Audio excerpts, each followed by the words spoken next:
First of all, I would like to thank Thrombosis UK for giving me this opportunity to present at this meeting. At the same time, I would like to apologize to the audience as I completely forgot to email my mini biography, and now you all must be wondering who I am and why am I presenting in this session. So I'll start off with a very brief background. I am a database epidemiologist currently employed by the Keele University as a research fellow. I was originally trained as a pediatric nurse and have some experience of working in pediatric oncology and cardiology, although not in this country. I came to the UK in 2009, and since then I've been actively involved in research with particular focus on perinatal epidemiology. So why am I presenting in this session? Well, in the past 5 to 6 years, I've been involved in some research looking at the occurrence and risk factors of venous thromboembolism, which I will be sharing here today, which I hope you'll find interesting. So we all know what the burden of venous thromboembolism is in this population, and these reports speak for themselves, and they give us a very accurate snapshot of where we stand. This is one of Peter McCallum's slides, which he recently presented in Brighton, I think, that the introduction of guidelines may have been associated with progressive reduction in the rate of maternal deaths from venous thromboembolism, especially when the risk factors are increasing. And the RCOG guidelines are broadly accepted by obstetric community, and they are affordable and broadly in line with other primary and secondary prevention in venous thromboembolism and CVD in the UK. So what is our research motivation? Well, we think there's always room for improvement. RCOG guidelines should use new emerging data for more transparent assessment of risk, benefit, and cost of intervention at different level of risk. Now, of course, randomized controlled trials are always considered gold standard if conducted properly. However, in this population, it may be difficult to achieve given that venous thromboembolism is a rare outcome, and there are some ethical considerations as well in recruiting women for these sort of trial. However, we can still get meaningful data from routinely collected electronic health records. And as time goes by, more and more data will become available, which will unlock more mysteries around venous thromboembolism in and around pregnancy. So what are electronic medical health records? Well, these are electronic data of anonymized patients from across the UK. So whenever you go to a GP, your information is recorded and it's anonymized, and that's then available for researchers. These data sets are representative of the general UK population. They contain millions of records, and these data sets can then be linked to other data sources, which is always useful. So first of all, using these data sets, we started off by looking at the timing of venous thromboembolism during and after pregnancy. These are the guidelines. The guidelines were just reviewed at that time when we undertook that research, and this is what it said, that antenatal thromboprophylaxis should begin as early as possible for those who are considered high risk. And for postpartum, a woman with 2 or more risk factors should be considered for 7 days of thromboprophylaxis with low molecular weight heparin. However, when we did our literature review, we found large variation in the reported rates of venous thromboembolism in and around pregnancy. Now, this could be related to difference in study design, population studied. However, we also had some reservations in terms of how the rate was calculated. So most studies, the way they calculated rate was they considered number of maternity as the denominator, which sort of assumes that the time spent by a woman during antepartum and postpartum period is the same, which is clearly not true, and that can also alter the conclusion.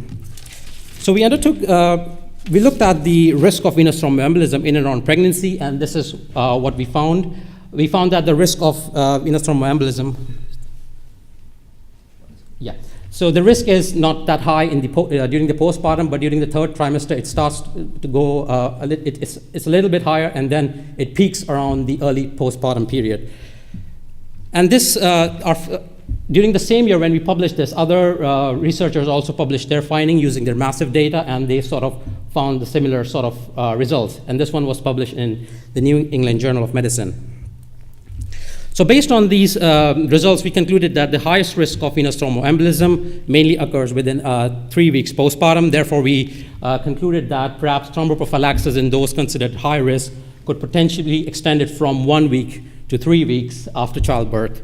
We also found that the risk of venous thromboembolism during the first and the second trimester of antepartum is not greatly increased among those without previous venous thromboembolism compared to outside pregnancy. Therefore, we concluded that perhaps thromboprophylaxis in those considered high risk during the antepartum period could potentially be delayed until the start of third trimester during the antepartum.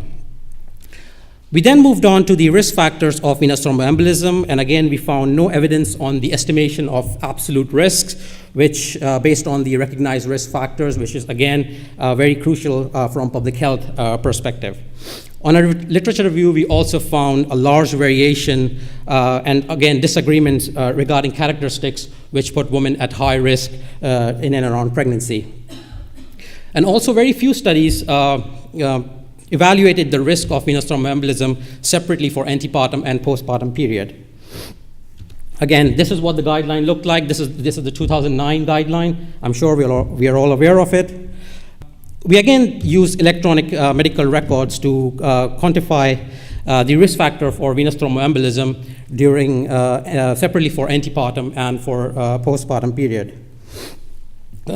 Based on this study, we concluded that during the antepartum period, the risk of venous thromboembolism varies modestly by the recognized risk factors, and this is because, again, the absolute risk of venous thromboembolism during the antepartum is lower compared to the postpartum period.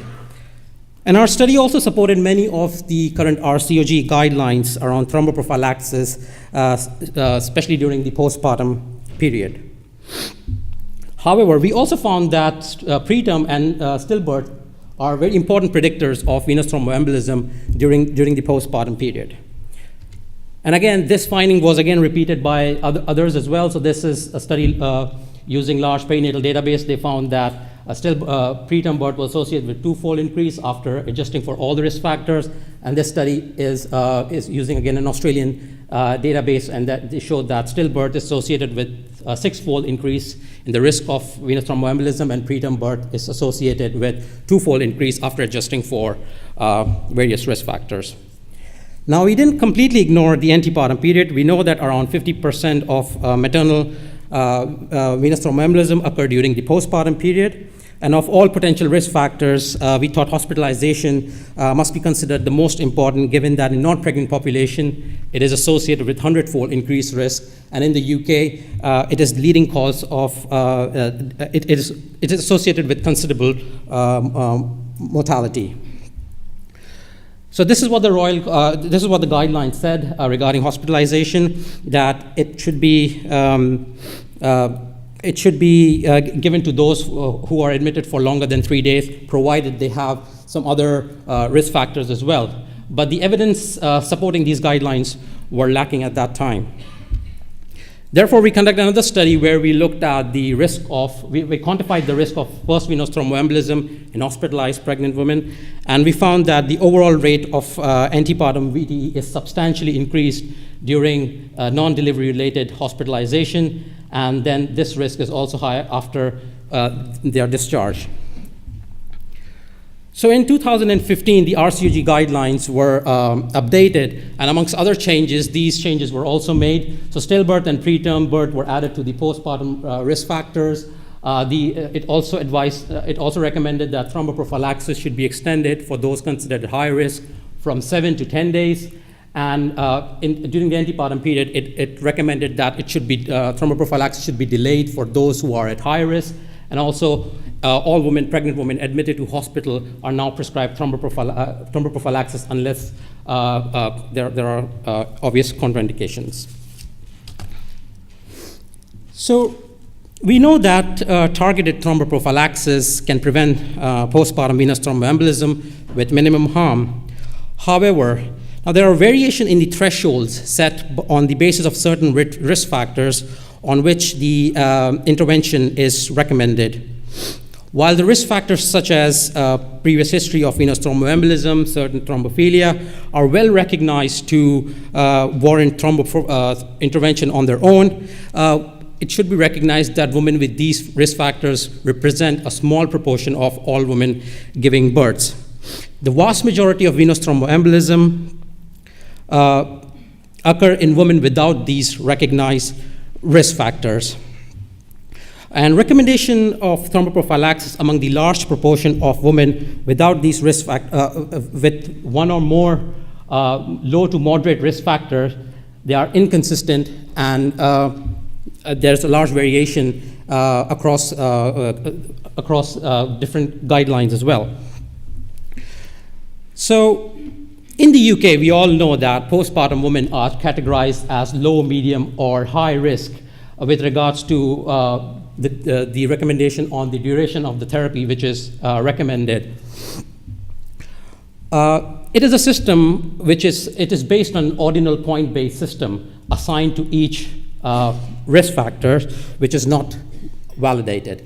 Now, a similar system also exists in the Swedish guidelines, and you can see here, they also assign points to each of the risk factors, and those without any risk factors, they are not giving thromboprophylaxis, but again, those with 2 or more risk factors, then based on that, the advice on how long thromboprophylaxis should be given.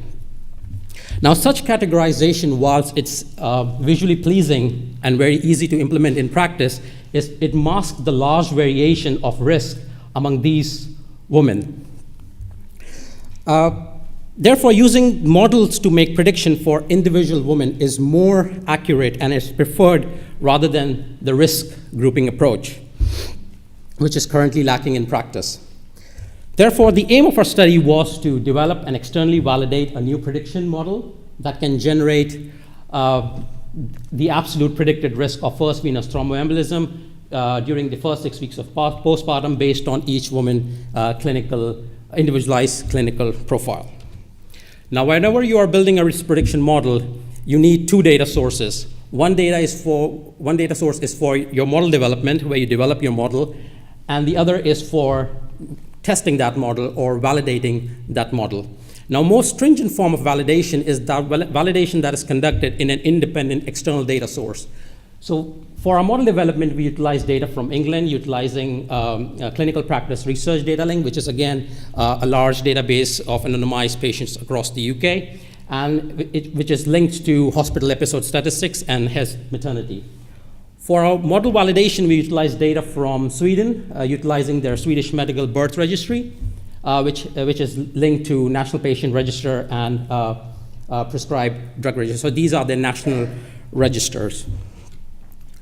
So our model development, we included all women registered with a CPRD HES-linked practice with a HES recorded pregnancy, resulting in a live or stillbirth between 1997 and 2014.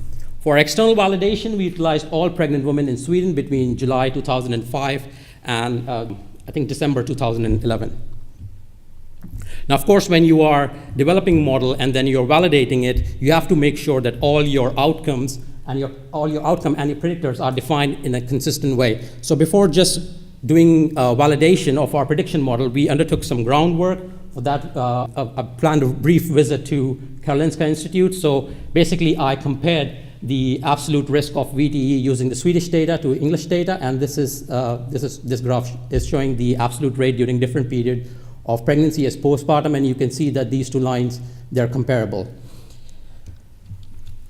So our period of interest was within 6 weeks after delivery, and for the purpose of the study, we were more interested in the first 6 weeks of postpartum because that's where the risk is very high. Our main outcome was venous thromboembolism, either deep vein thrombosis or pulmonary embolism, confirmed based on anticoagulant prescription. So we utilized an algorithm which was validated to give high accuracy.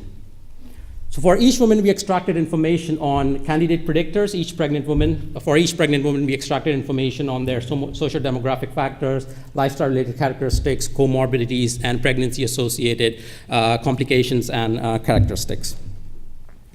Now, I won't go into the detail of statistical analysis because I know it gets complicated. When we published this paper, we were quite criticized that it's very stats heavy.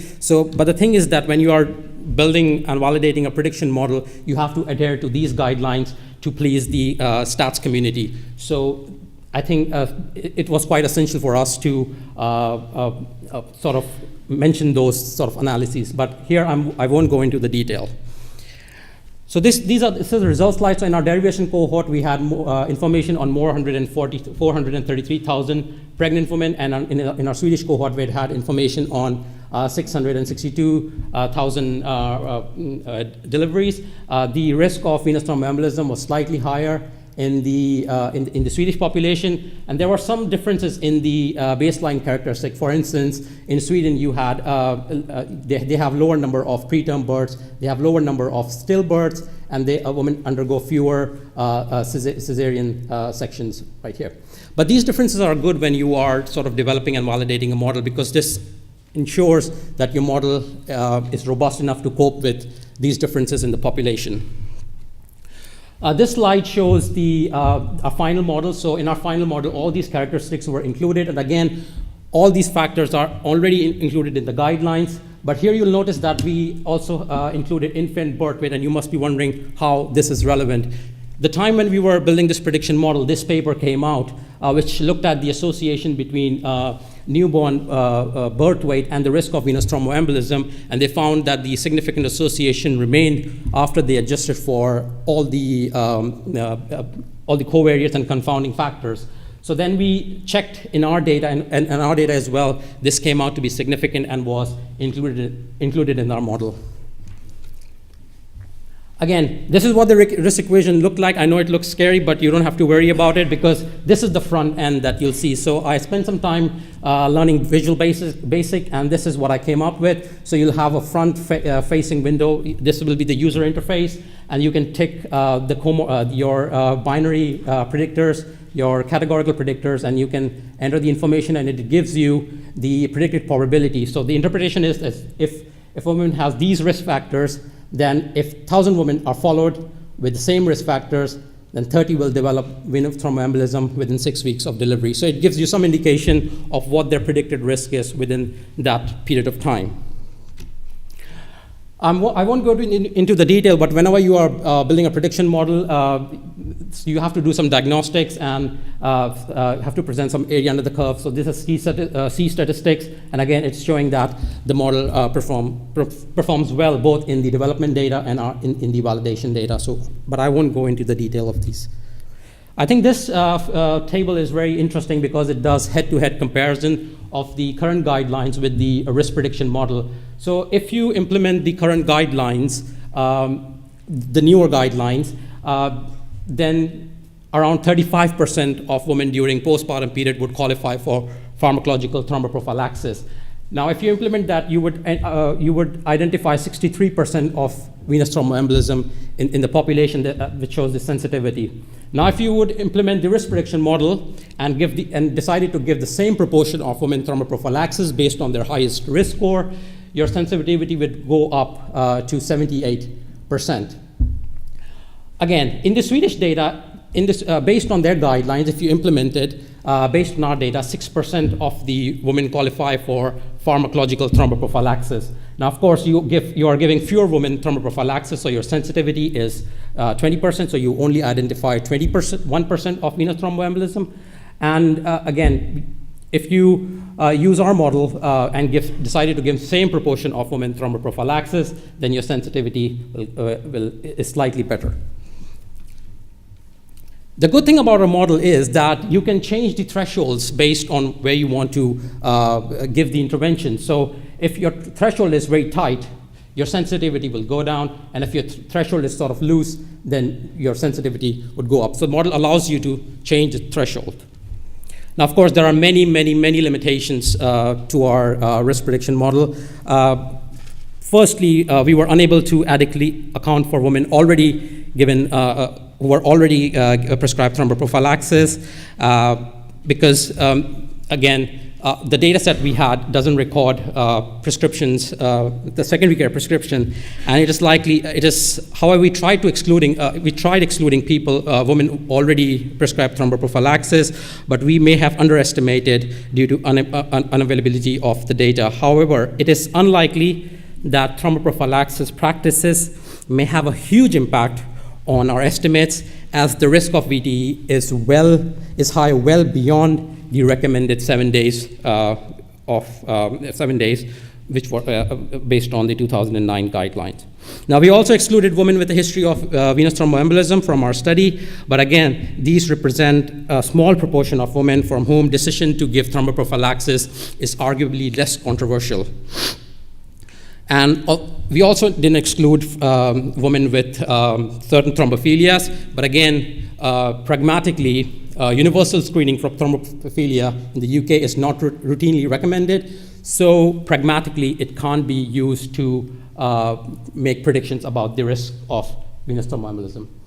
Our model also did not take into account disease severity. Again, because of the data limitations, we did not have enough events to stratify analysis by whether they had severe cardiac disease or any other severe comorbidities. But again, the current guidelines also doesn't differentiate between severe and non-severe disease. And also, if you think pragmatically, those with severe complication would be on a different management pathway compared to vast majority of pregnant women. Our model also doesn't give us much information about the duration of therapy. So originally, when we were planning the study, we decided that we will sort of build two models which will tell you whether 7 days is recommended, or which will look at the predicted probability within 7 days or beyond 7 days. However, when we looked at our data, we didn't have enough events to build separate models.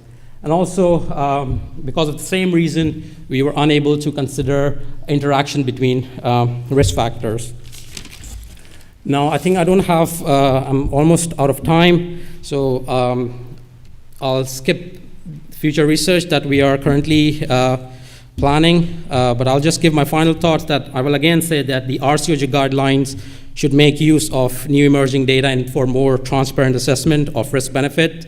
And as time goes by, more data will become available along with newer prediction techniques, which will allow us to make more accurate predictions about the risk of venous thromboembolism in the general population. I understand that there may be skepticism, and these data are not perfect, but these are the best evidence source out there.